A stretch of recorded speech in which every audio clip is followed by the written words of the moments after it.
lumalaban sa Pangulong mga korap. Ngayon, nalulungkot ako. Bakit, sir? Kasi watak.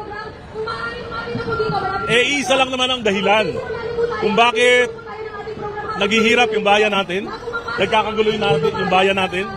Dahil sa yung administrasyong Marcos, sila yung ugat ng korupsyon. Hindi ako naniniwala na walang kinalaman si Pangulong Marcos.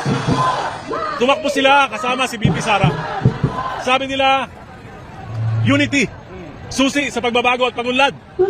Naupo sila, ano nangyari? Only away. Only nakaw. At kitang-kita natin yung epekto ng ginagawa nila sa pagdurusa at kahirapan ng mga mamamayan. Kaya kung may natitira para silang hiya o awa, palagay ko para sa ikatatahimik ng bansang Pilipinas, dapat mag-resign na sila. Silang dalawa. Mabigyan tayo ng fresh mandate. Hindi naman yan unconstitutional. Sapagkat kung magre-resign silang dalawa, papalit yung Senate President. At kahit papano magkakaroon ng normalcy.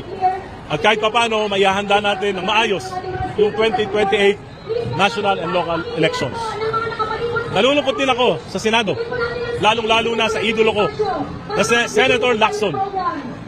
Sinimulan niya yung investigasyon, pero hindi niya tinapos. Ang balita ko pa, mukhang may deal na siya. Kaya ayaw niya ipatawag yung mga bersamin.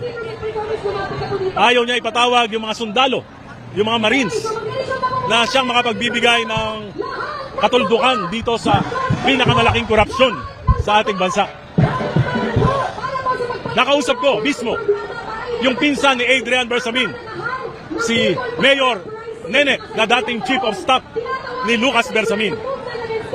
At sinabi nila, involved si Presidente.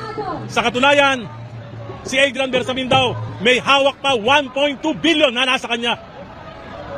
Sobra doon sa mga nakuha kay Bernardo at sa iba't iba pang mga ahensya ng gobyerno. Bakit hindi patawag ni Senator Lacson, yung mayor ng Taal, Batangas, dating Chief of Staff ni Lucas Bersamin? Bakit hindi patawag si Lucas Bersamin? Bakit hindi patawag si Adrian Bersamin? Nalulungkot ako, Senator Lacson, parte ka na ba ng cover-up?